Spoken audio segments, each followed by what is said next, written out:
látjátok, hogy ilyen különleges ruhában vannak, mert ők papbácsik, biztosan láttatok már máshol is papbácsit, ha nem máshol, akkor hittanórákon.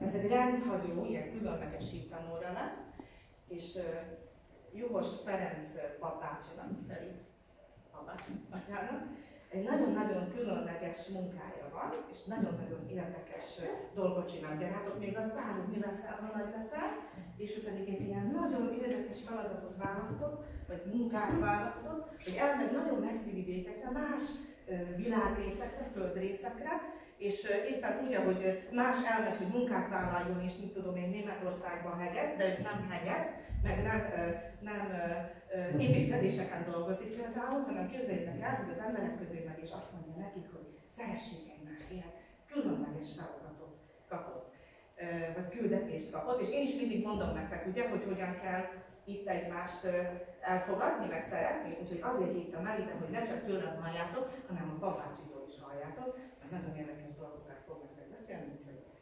átcsatom a szót. Köszönöm szépen. Hát, sziasztok! Én nagyon örülök, hogy itt lehetek. Én is egyébként felvidéki magyar vagyok, én is Szlovákiában születtem. Én egy kicsit, tehát innét messze, tehát Galánta, Pozsony környékén, tehát ott születtem a galántai járásba, és ahogy az igazgató mondta, tehát Juhos Ferencnek hívnak, és én egy ilyen missziós, szerzetes rendbe tartozom, akik mennek misszióba. Ki tudná megmondani, hogy ki a misszionárius? Ha valaki tudja, tegye fel a kezét. Hallottátok már ezt a szót, hogy misszió, meg misszionárius? Valaki hallotta? Még nem? Semmi baj, nem? Én hallottam például a katonák. Hallottátok már, hogy a katonák mennek misszióba? Azt lehet hallani. Jó, oké, nem baj, semmi baj nincsen. Jó. Jó, tehát egy misszió magyarul azt jelenti, hogy küldetés, tehát küldve vagyunk valahova, tehát valakikhez. Na és hát a mi rendünk az egy ilyen, hogy megyünk az emberek közé, és hát hirdetjük nekik az Isten igényét. Ugye Istennek, ki az, aki tudja, hogy Istennek hogy hívják a fiát? Nagyon jó, nagyon jó. És mi ezt megyünk hirdetni, tehát megyünk hirdetni Jézusnak a születését, tehát azt, hogy ő megszületett, és hogy ő nagyon szeret bennünket. És ez a misszió, amit mi csinálunk, ez igazából megyünk az embereknek, mert vannak még a világon olyan helyek, ahol nem igazán hallottak róla, vagy keveset hallottak még róla. És ugye azért megyünk, hogy ezt hirdessük, és természetesen azt is, amit az igazgató meg mondott, igazgató néni, hirdessük a szeretetet, hirdessük, hogy szeressük egymást.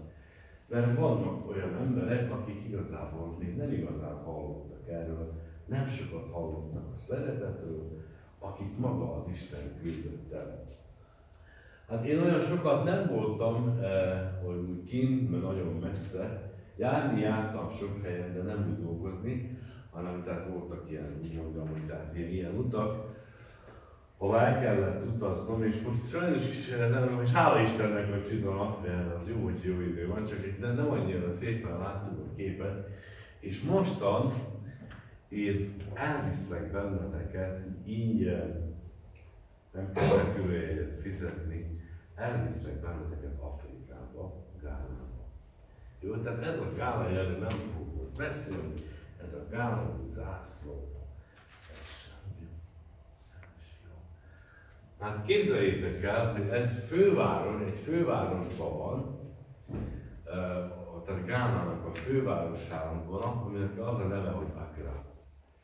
És ugye elmentek Pozsonyba, ugye ott van villamos, van trollibusz, mi van még, városi busz. És akkor itt pedig főváros, aminek több millió lakósa van, és nincsen városi busz, nincsen villamos, nincsen metró, nincsen trollibusz, hanem csak ilyen kicsi buszok vannak.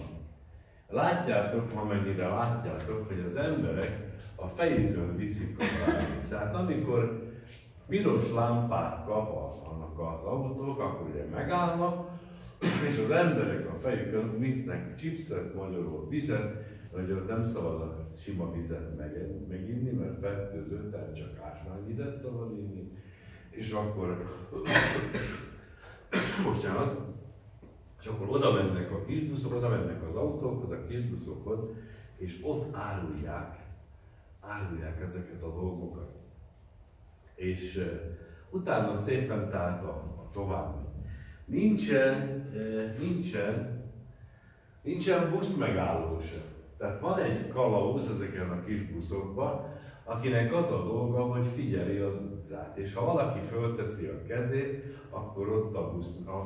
A kalauz, hát az egy fiatal fiú, az kiabál ki, hogy merre megyünk, milyen irányba megy ez a kis busz, és akkor látjuk, és akkor figyeli, hogy ki az, aki arrafele szeretne menni, fölteszi a kezét, és akkor be. Ez körülbelül egy 10-12 személyes kisbusz, de ültünk benne 18-an. És hát ottan tudjátok, hogy iskolában, ez nagyon fontos, hogy nektek elmondjam, Gánába iskolába csak az járhat, akinek van pénze. Akinek a szülei meg tudják fizetni az iskolát. És nagyon sokat kell ott a szülőknek dolgozni, ha azt akarják, hogy a gyerekek tanuljanak. És ezért ott nagyon komolyan veszik a gyerekek a tanulást. Tehát nagyon odafigyelnek a tanítóbácsira, a tanítónénire.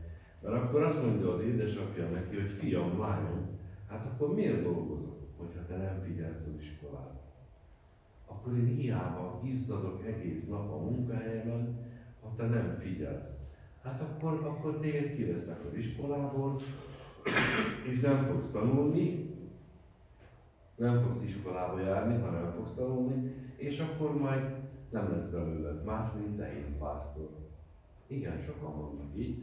És itt vannak olyan fiúk, akik igazából nem jártak iskolába, esetleg jártak 6-ig, 8-ig, aztán középiskolában már nem tudtak menni, mert az édesapjuk, a szüleik nem tudták megfizetni az iskolát, és akkor ők igazából ilyen kalauzok többek között, aztán később majd ők lesznek a sofőrök, mikor már le tudták tenni a jogosítványt, mikor már van valamennyi pénzük, és akkor, tehát itt éppen, aki most így felekével felénk van, ő is egy ilyen kalauz, ő szedi el a pénzt az emberektől, adja majd a sofőrnek, és később majd ő is sofőr lesz. De ők legtöbb esetben csak alapiskolába jártak, tovább nem jutottak.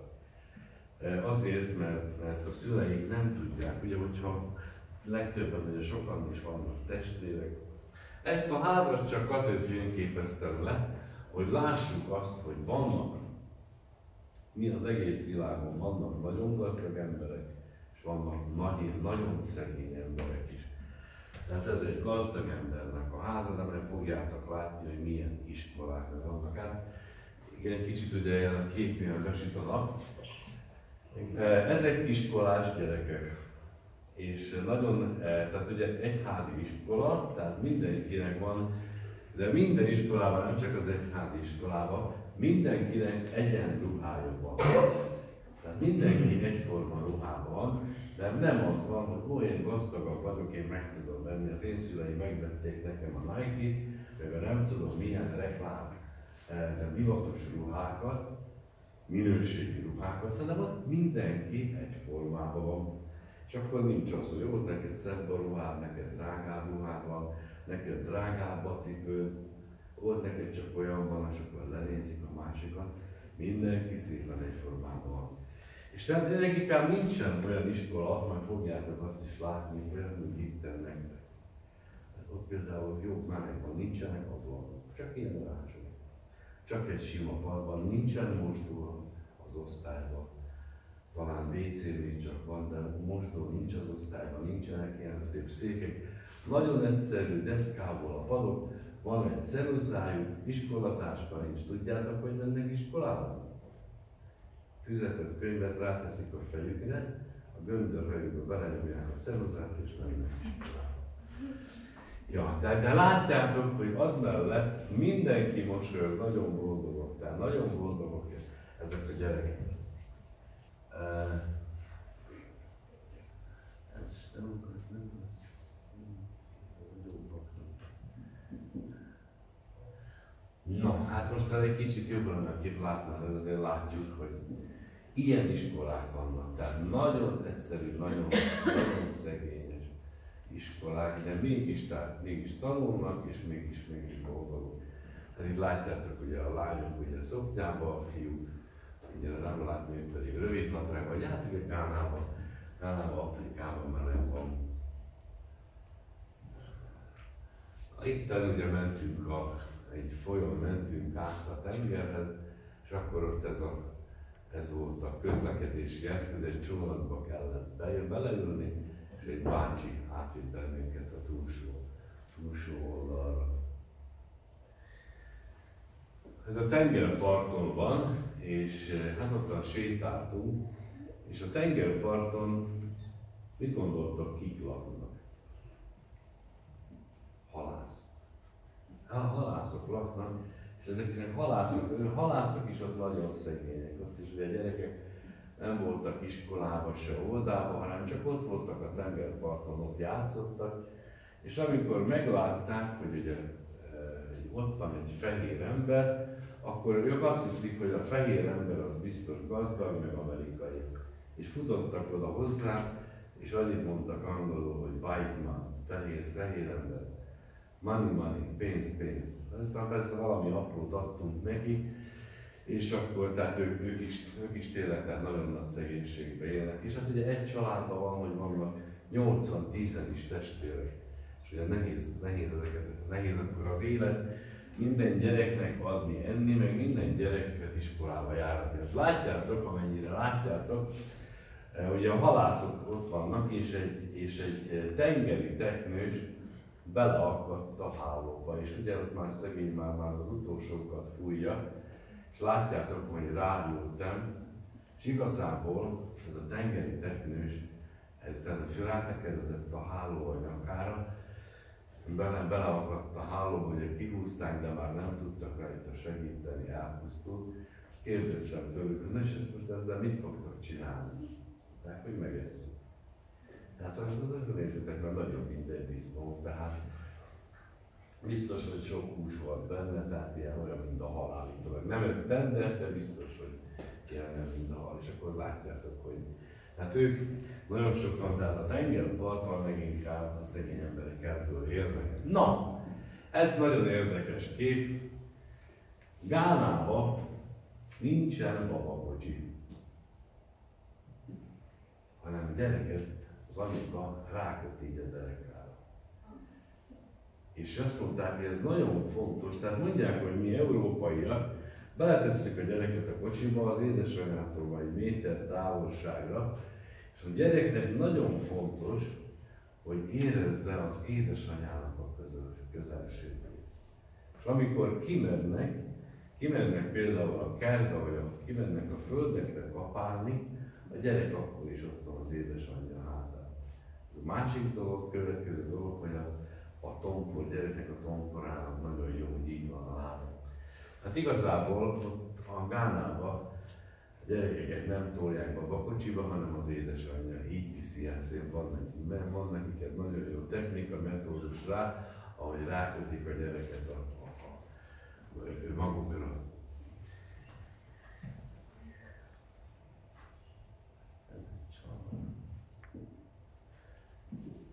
Amikor ott voltam, akkor éppen meghalt egy püspök, a katolikus püspök, Gánának, tehát igazából Gánának, az ő is a Akrának az érseke, fővárosnak az érseke, és ott mindenféle vallásból összejöttek, voltak ott muszlimok, stb.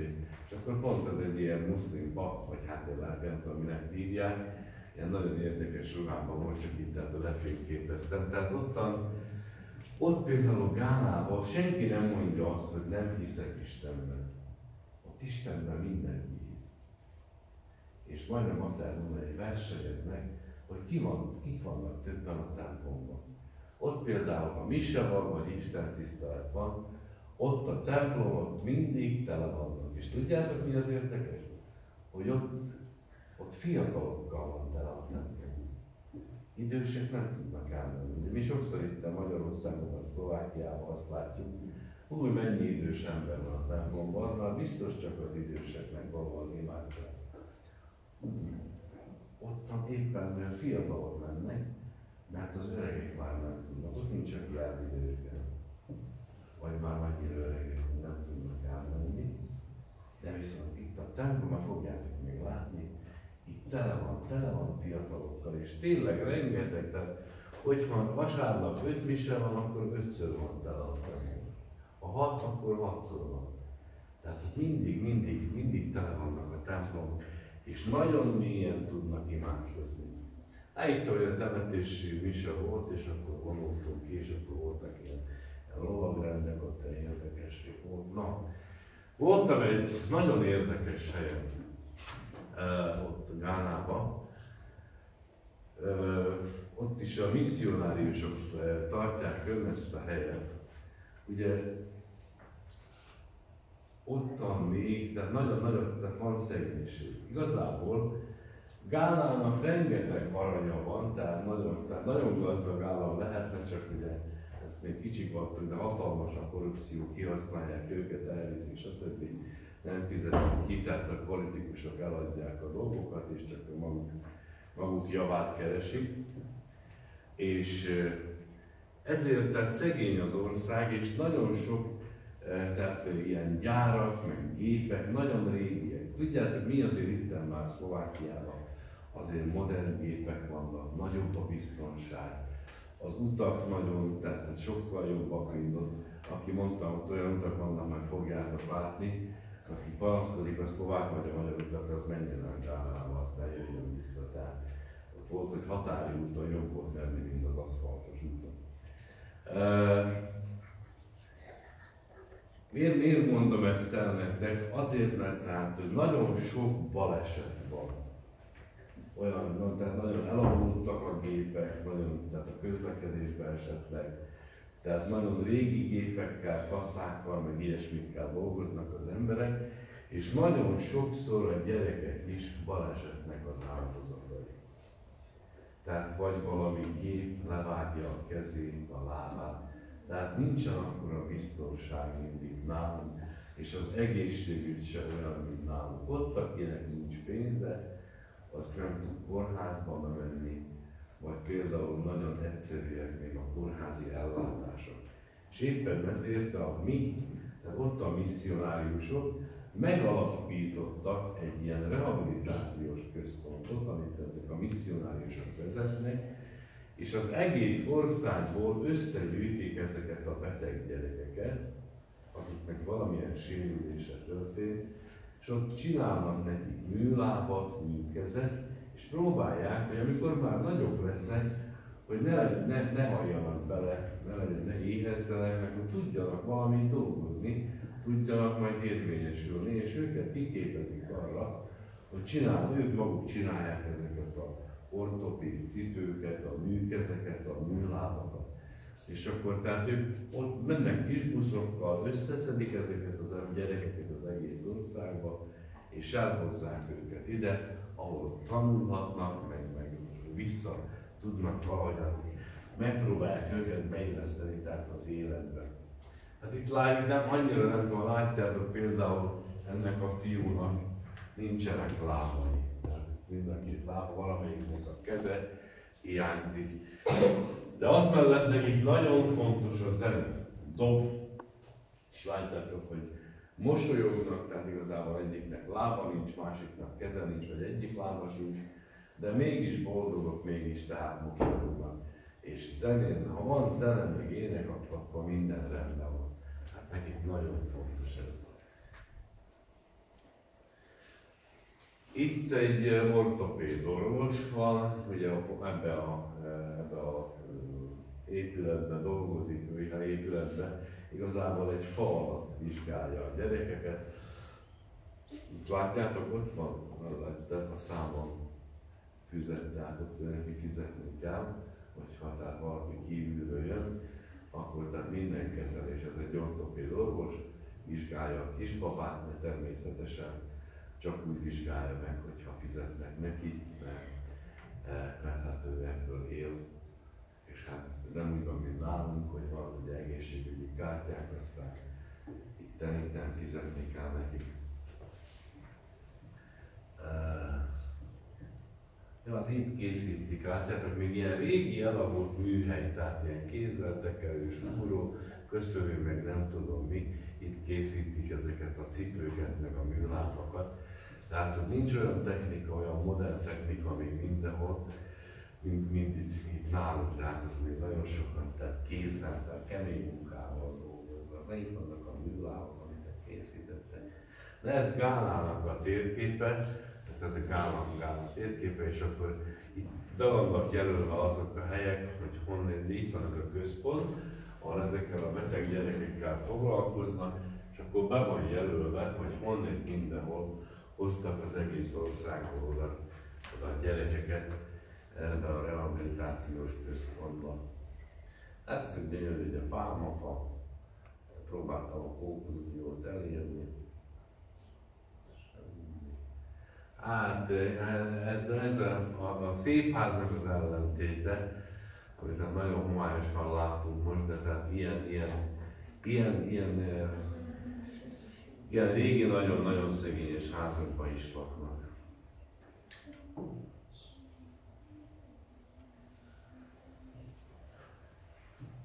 Az atya, akinek voltam a új miséjén, ők ebben a házban laknak, tehát 8-an vannak testvérek, tehát egy ilyen házuk van, ők falun laknak, és csak azt akarom mondani, hogy jobban lehetne látni, itt rá van ugye sprayvel fújva valami a falra, tehát valami betűk meg számok, és igazából ez az, hogyan is mondják, ez azt jelenti, hogy ez a ház engedéllyel épült. Hogyan mondják ez minek, hogy valakinek van a háznak engedélye? Az, hogy valaki kéri. Tehát mindegy, az a lényeg, tehát, hogy most nem jut eszembe így a neve, de mindegy, tehát, hogy például valaki jön ellenőrizni, hogy önállók a papírok eltűnnek, megeszi a moly, megeszik a hangyák, meg nem tudom mi, és akkor tehát az nincsen papír sokszor semmiről, hanem tehát ez jelzi, tehát az a építési engedélynek a száma, tehát hogy ez a ház, tehát hogy engedéllyel épül. Aztán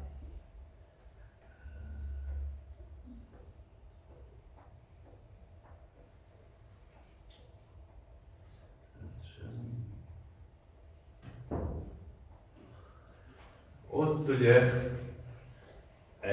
egy mise, egy ünnepi mise, tudjátok mennyi ideig tart? 4 óra. De nem kell ott, nem nincs ámuláskodás. Állandóan szól a zene, ott a mise alatt táncolnak, itt is táncolásban mennek be. Tehát ott másképp élik meg. Persze nálunk Európában ez kicsit furcsa volna, hogyha a templomban meg mise alatt vagy ima alatt táncolnák, de őnálunk ez teljesen természetes. Tehát, hogy minden, tehát ilyen ünnepi misén, ez egy új mise volt az atyának az első miséje, és akkor itt minden tánclépésbe történik, ugye?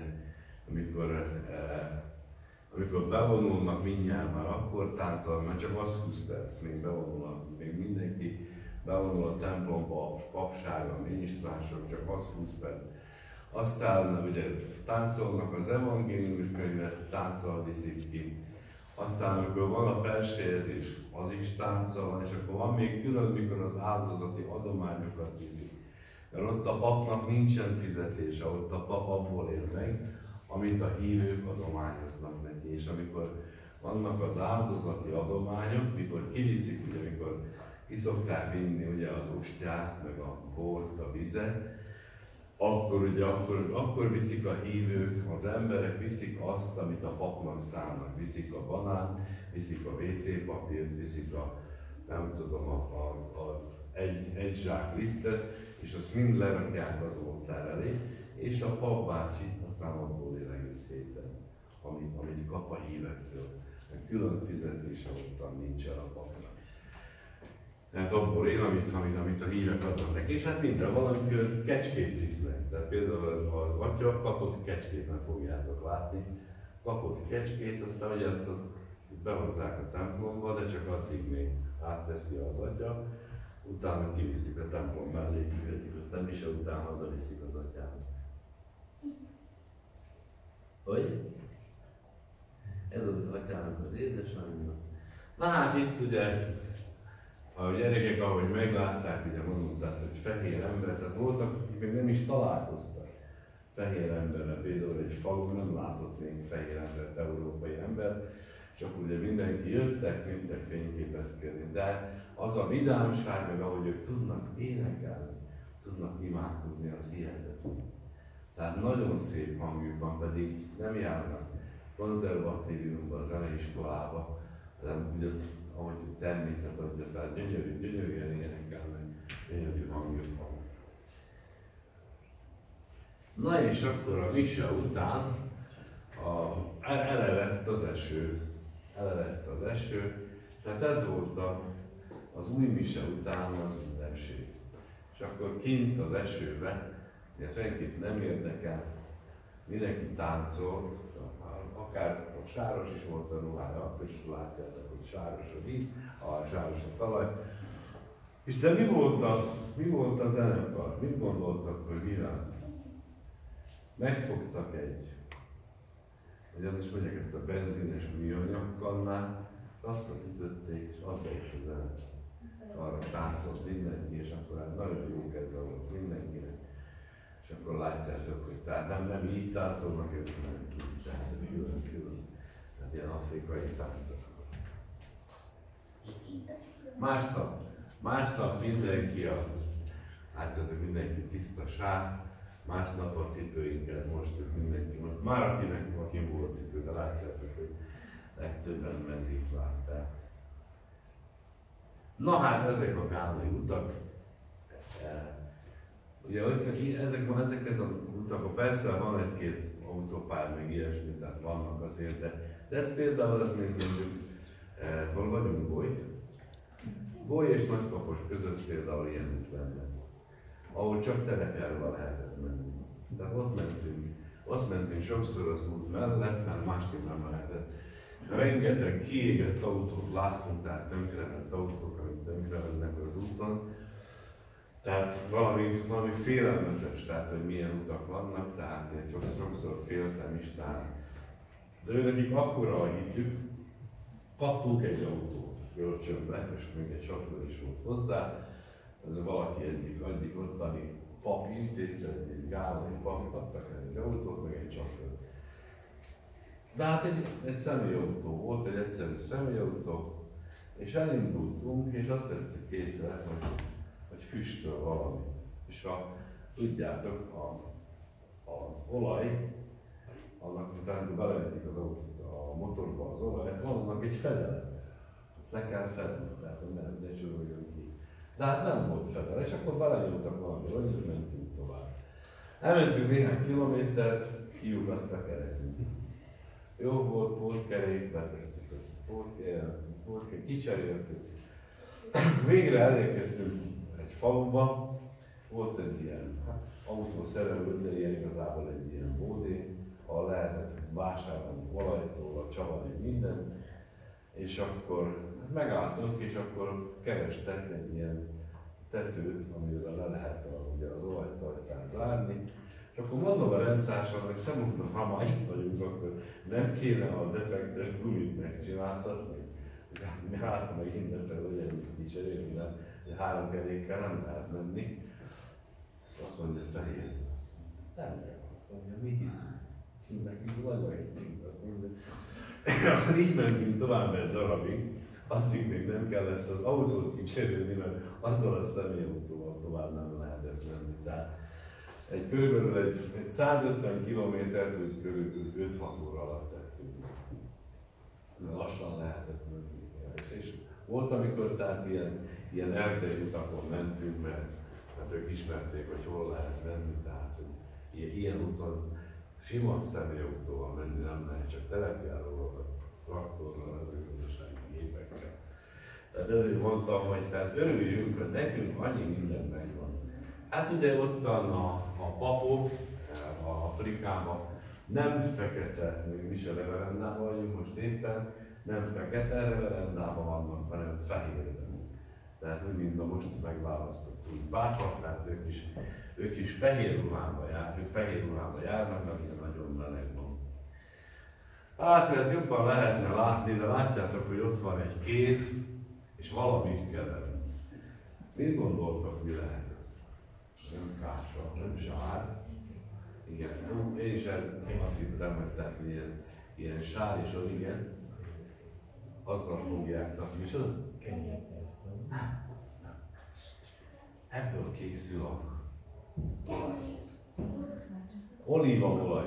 olívaolaj, tehát ezek az olajbogyók, ezek le vannak darálva, összekeverik, aztán ezt ki kell égetni, és sokszor tehát ilyen ég a tűz abban a melegben, gondoljátok el, hogy van 30 fok, és tüzelnek alatta, és ott az asszonyok azt keverik, átszűrik, stb. Úgyhogy abban ki tudja, hányszor át kell főzni, át kell szűrni, még abból olívaolaj lesz, amit az asztalra lehet tenni. Tehát nagyon sok mindent még kézzel, nehéz munkával készítenek. Hát ez igazából ez egy családi háznak az udvara, tehát már fogtok, lesz majd egy messzebbről egy kép, tehát hogy így néz ki, ez egy ilyen őslakósok laknak itten, így néz ki egy családi háznak belül az udvara, és ez a ház, ez valóban sárból készül, nádafedele, hűvös van bent, tehát nagyon jó a hőmérsékletben, a háznak ki lehet bírni. És tehát ott igazából látjátok, hogy ez a konyha. Itt vannak a fák, ezt megültek, és akkor ott főznek. Ugye sokan vannak, nagy a család, akkor sokat kell főzni.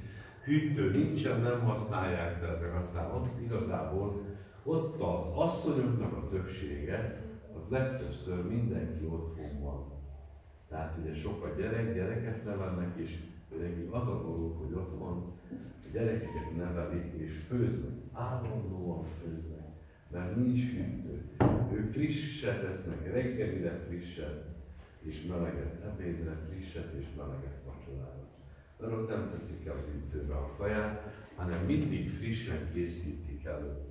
Nagyon érdekes, hogy nekünk is vannak itt Magyarországon, Gánából kis papok, és látom, hogy ők se szeretik nagyon a szalámi, kolbászt reggelire. Inkább minden nap rántott tojást, sült tojást tennének, vagy a virslit, a párkit, hogy megsütve, egyszerűen a hideg étel valahogy nem megy. Tehát reggel az, hogy néha megeszik, de igazából nálunk, ott majdnem mi, ahol most Budapesten lakunk, de vannak gánai, angolai, vannak afrikaiak, indiaiak is, ezért igazából nagyon sokszor tehát nem veszünk szalámit, hanem inkább tojásban sütve, vagy virslit főzve, vagy párti megsütve, mert őnekik a hideget nagyon nehéz megenni, tehát nekik az furcsa, hogy mi ilyeneket eszünk. Hát az ott ilyen ez a Gánának ugye a nemzeti étele, aminek az a neve, hogy fufu. Tehát ők nagyon szeretik a fufut. Ez olyan, mint nálunk a krumplit vagy rizsterling, mondják, hogy ilyen köretnek mondják. Tehát mindenhez ezt tesznek, ami nagyon, nagyon nehéz étel. Tehát én kóstoltam, íze nincsen, én nem tudtam belőle csak egy kicsit megenni, de sokszor már reggel ezt teszik, főleg akik a földeken dolgoznak kint, hogy legyen elég dolgozni. De és ezt is látjátok, így kézzel csinálják. Itt voltam egy függő hídon, ami az erdőn fölül megy, tehát erdő fölött van körülbelül 200 méter magasba, vagy nagyjából, tehát különböző helyek, és akkor így körbe lehet menni ilyen függő hídon, és akkor le lehetett látni. Hát éppen állatokat akkor nem látok, mert mondták, hogy vannak ugye az erdőben állatok, de sok mindent ugye nem láttunk, de érdekes volt, egy kicsit félelmetes is, de kibírtam. Na ott egy igazi krokodil, volt egy tó, nem messze ettől a parktól, nemzeti parktól, és ott úgy ki lehetett ülni a teraszra, és ott a tóban megúszkáltak a krokodilok. Tehát ilyen, hogyan mondják, ilyen móló volt az étterem, a tó tó fölött, és akkor ottan körülötted megúszkáltak a krokodilok, lehetett látni őket, de éppen úszkáltak, vagy kint így napoztak a parton. És ugye oda mentem, és az a hölgy, aki ott van, az azt mondja, hogy várjon. Egy ilyen valami húsdarabot rátett egy ilyen botra, egy pálcára, oda nyújtott a krokodilnak, a krokodil bekapta, és mondta, hogy most már nyugodtan oda mehet hozzá. Most már kapott egy kis kaját, most már nyugodt lesz. De látjátok, nagyon féltem, fogtam a fát, meg így volt, csak gondolom, hogy csak érezzem, hogy milyen az, hogy krokodilt megérinteni, milyen a bőre, de fogtam a fát, a krokodil fordul, akkor én ugrok. De hát nem volt semmi probléma, így vagyok, nem lehetne a krokodil. Jaj.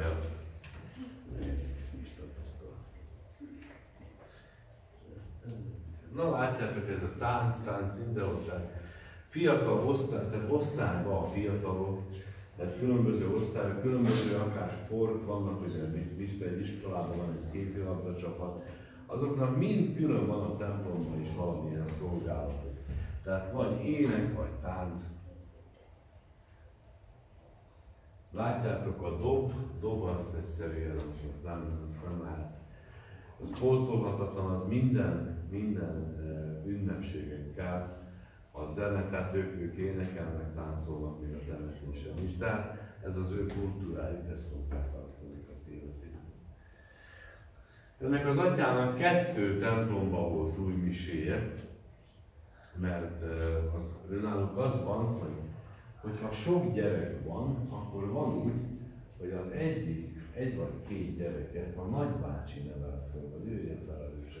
És ennek az atyának az apukája meghalt, például pap lett, meghalt a papszentelés előtt, és ő a nagybácsia, és a nagybácsi átveszi ezután az édesapának a szerepét. Tehát az édesapa felel aztán ezután a bátyjának, vagy az öccsének a gyereké, és igazából ez egy szegényebb helyen volt, ez északon volt, ahol nagyon nagy szárazság volt éppen, és látjátok, hogy itt már látjátok, hogy itten már nem olyan szép a templom, itt egy nagyon egyszerű templomban, ott látjátok, hogy csak sima palatető, tehát látszik is, hogy tehát nincs is befalazva. Tehát igazából ez egy nagyon egyszerű templom, nagyon nagy szárazság volt, áram nem volt még, most már van, de akkor még nem is volt áram a faluban, csak ilyen generátorok voltak. Látjátok, hogy csak ilyen színes papírokkal van díszítve az oltár, meg az ambó, hogy a virág nem teremne, és hát megteremne nagyon, ha le van szakítva, elszárad. És hát nem is olyan szépek voltak a falak, látjátok, ott valamilyen karácsonyi díszek, meg egy kép van az is Ferdénnál, tehát nagyon egyszerű volt. A másik, az előző templom az egy szebb templom volt, egy más helyen.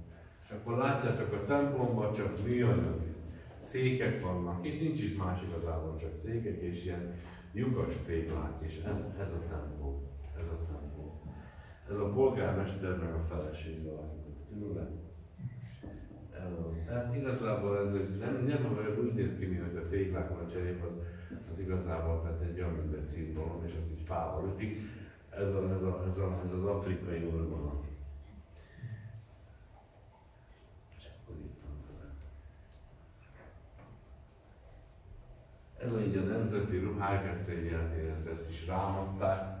Ott már nagyon vörös voltam, pirosokban nagyon sokat sütött a nap, az arcom már tisztára, tehát le voltam égve, le voltam sülve.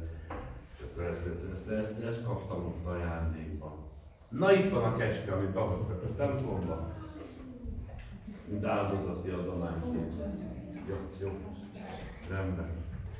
És akkor itt az utolsó kép, ugye, és a végén, tehát a mise után a tánc is, az is az utolsó kép, azt hiszem. Természetesen engem is belevontak a táncba, de ott a mise után, tehát ami már kint volt a templom körül, és hát ugye nagyon kinevettek engem a gánaiak, hogy hát az európai ember nem táncol. Jó van. Na, tehát igazából, amit röviden, tehát ennyi időnk volt, tehát a misszionárius az, tehát aki megy és hirdeti Isten igéjét azoknak, akik még nem hallottak róla, és nagyon fontos tehát, hogy mi is valahol, mi is azok vagyunk, akik tudjuk otthon hirdetni, hogy az iskolában jobb tenni, egymást szeretni. Mi leginkább azzal hirdetjük az igét, a Jézusnak a szeretetét, ha egymást is szeretjük. És hát ez a fontos, hogy szeressétek egymást, és tehát ne veszekedjetek, legyetek jók egymásnak. Jó, és akkor vége is van az órának. Köszönjük szépen! Mindenkinek kívánok szép hétvégét is. És legyetek jók, mert tudtok. Jó? Köszönjük szépen!